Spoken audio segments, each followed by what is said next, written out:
തിരുവനന്തപുരത്ത് നിന്ന് പോകാൻ പറ്റുന്ന ചെറിയ ഒരു വൺ ഡേ ട്രക്ക് സ്പോട്ട് പരിചയപ്പെടുത്തട്ടെ. എവിടെയാ അത്?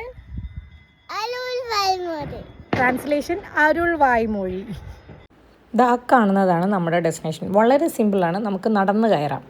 ട്രക്ക് ചെയ്ത് മുകളിലെത്തിയാൽ കാണാൻ പറ്റുന്ന കാഴ്ച ഇതും ഇതോടൊപ്പം തന്നെ ലോകത്തിലെ തന്നെ ഏറ്റവും വലിയ ഓൺഷോർ വിൻമിൽ ഫീൽഡായ മുപ്പന്തൽ വിൻമിൽ ഫീൽഡ് ഇവിടെ നിന്ന് കാണാം എന്നുള്ളതുമാണ്. ട്രിവാൻഡ്രത്തു നിന്നും 11:30 യാത്ര പുറപ്പെട്ട് ഏകദേശം 2-2.5 മണിക്കൂർ ട്രാവൽ ചെയ്ത് അരുൾവായ്മൊഴി ടൗണിൽ ഞങ്ങൾ എത്തിയപ്പോൾ ദീപാവലി കാരണം ഒരു കട പോലും തുറന്നിട്ടില്ല. ഒരു ഹർത്താൽ പ്രതീതിയാണ്. അതിനുശേഷം ഗൂഗിൾ മാപ്പ് ഞങ്ങളെ ഈ വഴിയിൽ കൊണ്ടെത്തിച്ചു. ഇവിടെ നിന്നും ലോക്കൽസിനോട് സംസാരിച്ച് അവിടെ വീടിനടുത്തായിട്ടുള്ള ഒരു പാർക്കിംഗ് കിട്ടി. അവിടെ നിന്നും ഞങ്ങൾ ട്രക്കിംഗ് സ്റ്റാർട്ട് ചെയ്യുകയാണ്. പക്ഷേ ഈ വഴി ഞങ്ങൾ നടന്നെത്തിയത് ഈ വിശാലമായ പാർക്കിംഗ് സ്പോട്ടിലാണ്. അപ്പോൾ വരുന്നവർ ഇവിടെ കാറോ ബൈക്കോ പാർക്ക് ചെയ്തിട്ട് ട്രക്കിംഗ് സ്റ്റാർട്ട് ചെയ്യാവുന്നത്. ഒരു റീല് കണ്ടാണ് ഞങ്ങൾ ഈ പരിപാടിക്ക് ഇറങ്ങിയത്. അതിൽ പറയുന്നത് 45 മിനിറ്റ് കൊണ്ട് നമുക്ക് ട്രക്ക് ചെയ്ത് മുകളിലെത്താം എന്നുള്ളതാണ്. പക്ഷേ ട്രക്കിംഗ് ടെറൈൻ എന്ന് പറയുന്നത് ആദ്യം ഇതുപോലെ നിരപ്പായ സ്ഥലവും അതിനുശേഷം കുറേ കുത്തനെയുള്ള കയറ്റങ്ങളും ഉണ്ട്.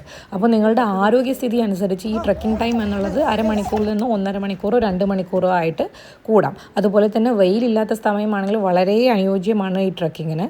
ഇടയ്ക്ക് ബ്രേക്കിന് ഇതുപോലുള്ള കുഞ്ഞു സ്ട്രീംസും വഴിയിൽ കാണാം.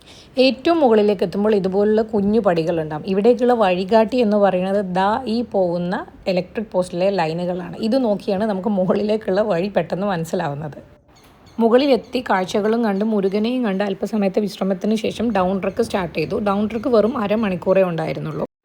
ഈ ട്രക്ക് ഉടനെ തന്നെ അപ്പൂപ്പന്താടിയിൽ അനൗൺസ് ചെയ്യുന്നതാണ്. ഇതുകൂടാതെ ട്രക്ക് ലൊക്കേഷൻ ഡീറ്റെയിൽസ് നിങ്ങൾക്ക് ക്യാപ്ഷനിൽ കാണാം.